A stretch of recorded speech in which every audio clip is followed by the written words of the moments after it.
जो है आज पुतला दहन कर रहे हैं। देखिए, जो भारत के जो गृह मंत्री हैं अमित शाह जी ने संसद भवन में बहुत गलत टिप्पणी किया है। अंबेडकर अंबेडकर अंबेडकर, तो अंबेडकर एक विचारधारा है, उनको सोचना चाहिए कि अंबेडकर एक विचारधारा है।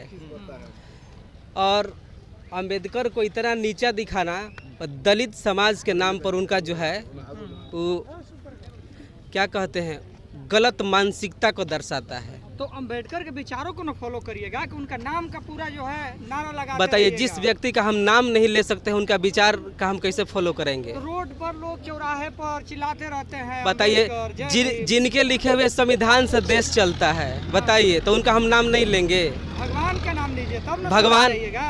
बताइए, भगवान कौन सा ग्रंथ लिख दिए थे कि उनसे पूरा देश चलता है? मनुस्मृति लिखे हैं, क्या भगवत गीता लिखे हैं, रामायण लिखे। बताइए, भगवान मनुस्मृति में तो इससे दलित वर्ग के लोग, शोषित वर्ग के लोग, जितने गरीब वर्ग के लोग हैं, सबको तो दिक्कत होता था मनुस्मृति से। संविधान से तो सबको कम से कम बराबरी का हक मिल रहा है। वर्ण व्यवस्था के अनुसार जिस पर जो काम सूट करता है वो काम बांटा गया मनुस्मृति के द्वारा, और उसका आप लोग विरोध कर रहे हैं। काहे नहीं? अच्छा बताइए, वर्ण व्यवस्था के अनुसार तो दलितों को बहुत दिक्कत होती है।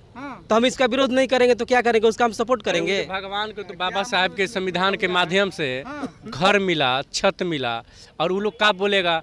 अमित शाह तो खुदे बनिया है, और बनिया का कौन गृह मंत्री बना देता मनुस्मृति के माध्यम से? चाउरे गेहूँ बेचता। तो बाबा साहब के संविधान की देन है कि आज वो गृह मंत्री बना हुआ है भारत का, और नरेंद्र मोदी प्रधानमंत्री बना हुआ है। नहीं तो चाय बेचने वाला खुद कहता है ना जी कि हम चाय बेचते हैं, चाय बेचने वाला राजा बन जाता देश का। मनुस्मृति का अगर मनुस्मृति लागू होता ना जो से बोल रहा है, और बाबा साहब की ये देन है। अभी से हम बोल रहे हैं कि अमित शाह, बाबा साहेब को तुम जो है ना रोज जाप करो, तब जाकर तुम्हारा जो ये जो गलती किए हो उसको जो है सुधारा जा सकता है। तो आपने कहा कि बाबा साहब को बदौलत भगवान को भी छत मिला। भगवान को कैसे छत मिल गया? घर आप अयोध्या में राम को देखिए, 400 वर्ष से वो एथी में थे, टेंट में थे, वो टेंट में। और वही बाबा साहब का संविधान ही था आज जो था कि आज उनको छत मिला, जो वहाँ मंदिर बना। कहे मनुस्मृति था, कहे नहीं बना लिए? अब वो कौन रोका था? उस समय तो बाबा साहब की संविधान तो नहीं था। आज बाबा साहब की संविधान है और आज़ादी के 75-80 साल होने वाला है, और इसी बाबा साहब के संविधान की ही देन है कि आपको जो है आपकी भगवान को टेंट में मकान मिला, घर मिला। और आप बोलते हैं मनुस्मृति के बारे में, ये वो बोलते हैं। आप लोग कह रहे हैं कि बाबा साहब का अपमान नहीं हुआ, अपमान हुआ। और इधर चिराग पासवान जी है, जीतन मांझी जी है, वो कह रहे हैं दलितों के नेता हैं, दलितों के नेता होते हुए भी उनका समर्थन कर रहे हैं कि नहीं, जो अमित शाह किया है सही किया है। चिराग पासवान तो हाइब्रिड व्यक्ति है, अगर वो नहीं बोलेगा, हाइब्रिड व्यक्ति है और हाइब्रिड नेता भी है। उसकी माँ कौन है भाई? तो ब्राह्मण है। और तो वो ब्राह्मण वो किसका पक्ष लेगा? दलित का पक्ष लेगा। देखते हैं इतना बड़का बड़का कंगन पहनता है, लाल पियर हरियर उजर। वो दलित के किसी घर जाते देखते हैं, खाना खाते हुए देखे हैं? कभी नहीं देखे हैं। ये और पासवान वो नाम का ना है, वो तगमा लगाया हुआ है, एडप्ट हो गया है वो लोग के अथी में। बोलेगा तो तुरंत ना उसको मंत्रिमंडल से हटा दिया जाएगा। ना दलित के नेता वो नहीं है। दलित के नेता हमारे मनोज कुमार भारती हैं। पासवान लोग उनको वोट देता है कि चिराग जी हमारे मांगों को संसद में उठाएंगे। देखिए, पासवान लोग उनको नहीं वोट देता।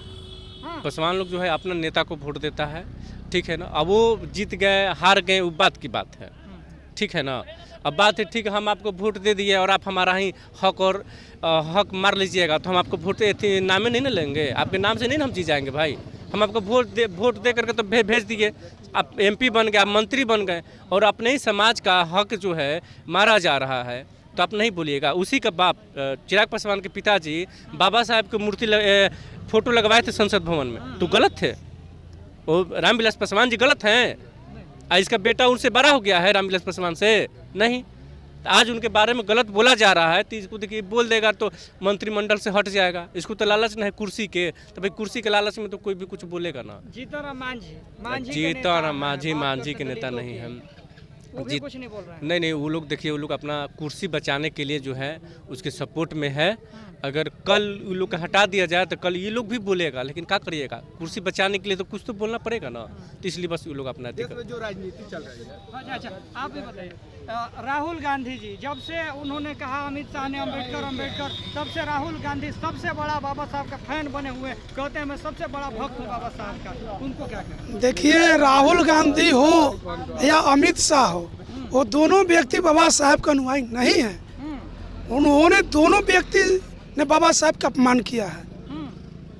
और राहुल गांधी आज बता रहे हैं कि हम बाबा साहब के भक्त हैं, ये उनका दिन नहीं है, यहाँ के दलितों का दिन है कि बाबा साहब के ज़मीनी स्तर पर उनको पढ़ने लगा, सोचने लगा, सर्च करने लगा, लिखने लगा, तो बाबा साहब का नाम गूंजने लगा पूरा विश्व में। तो इसलिए उन लोग का डर है कि दलितों का वोट कैसे लिया जाए, तो बाबा साहब को लोग नाम लेते हैं, बाबा साहब के विचार फॉलो नहीं करते हैं जी। तो सिर्फ वो लोग राजनीति के तौर पर बाबा साहब का नाम ले रहे हैं?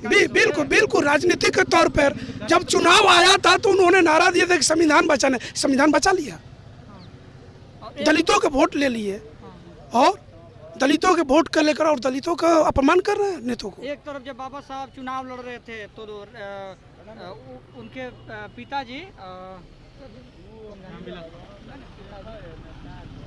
जवाहरलाल नेहरू उनके विरोध में प्रचार करते थे और उनके जो है पोते जो हैं वो आज भक्त बने हुए हैं। देखिए, नेहरू जी से उनके समय की बात है, उन्होंने अपना एक पिठलघु चुनाव में लड़ाया था तो अपने पार्टी का ना प्रचार कर रहे थे। बाबा साहब के जो विरोध लड़ा था वो नेहरू जी के पार्टी का था और बाबा जी अपने पार्टी से चुनाव लड़े थे। भले बाबा साहब ने हार गया था वो चुनाव, पहला चुनाव में, लेकिन बाबा साहब कानून मंत्री भी थे, कानून बनाए उन्होंने और बाबा साहब के कानून से ही आज देश चलता है। और नेहरू जी और चाहे राहुल गांधी हो, ये सिर्फ बाबा साहब का नाम ले रहे हैं, उनका विचार फॉलो नहीं करते हैं। ये आप लोगों को समझना होगा, हमारे देश को समझना होगा, यहाँ के दलितों को, वंचितों को समझना होगा। आने वाला 2025 चुनाव में आपकी पार्टी की क्या रणनीति रहने वाली है? देखिए, हमारी पार्टी की रणनीति पर मंथन चल रहा है। बिहार में चुनाव लड़ेगी, 243 सीट पर की तैयारी है। देखिए, अभी हम गठबंधन की चर्चा हम अपने बल पर बात कर रहे हैं कि हमारे 243 सीट पर हमारे प्रत्याशी अवेलेबल है, वो चुनाव की तैयारी कर रहे हैं और जनवरी फरवरी तक आप लोग के बीच में वो रणनीति भी आ जाएगी, सामने भी आ जाएगी, मुद्दा भी आ जाएगा जी। तेजस्वी यादव बोले हैं कि हम बाहरी पार्टियों से गठबंधन नहीं करेंगे, भीम आर्मी और बहुजन समाज पार्टी का पत्ता साफ दिख रहा है। देखिए कि आने वाले समय में आप लोग से गठबंधन होगा। देखिए, ये तेजस्वी भाई जो बोले हैं बहुत सोच समझ के बोले हैं और उन्होंने जो दिशा दिखाया है बिहार के दलितों को, उस बिहार के दलितों को समझना होगा कि क्या उनके विचार जो सही है या गलत है, वो आने वाले समय में दिखाई देगा। लालू यादव जी कह रहे हैं अमित शाह के बयान पे कि अमित शाह पगला गए, क्या कहिएगा? लालू जी बहुत बढ़िया बात बोल रहे हैं, ये बात हाँ, लालू जी की इस बात पर हम सपोर्ट करते हैं। अच्छा, कि कि अमित शाह पगला गया है। अगर पागल नहीं होता तो बाबा साहब के बारे में इस तरह से नहीं बोलता कि अम्बेडकर अम्बेडकर अम्बेडकर लोग बोल रहा है, पैशन हो गया है। और इतना अगर भगवान का नाम लेता तो स्वर्ग मिल गया होता। तो वो तो बहुत पहले से बाबा भगवान का नाम ले रहे हैं।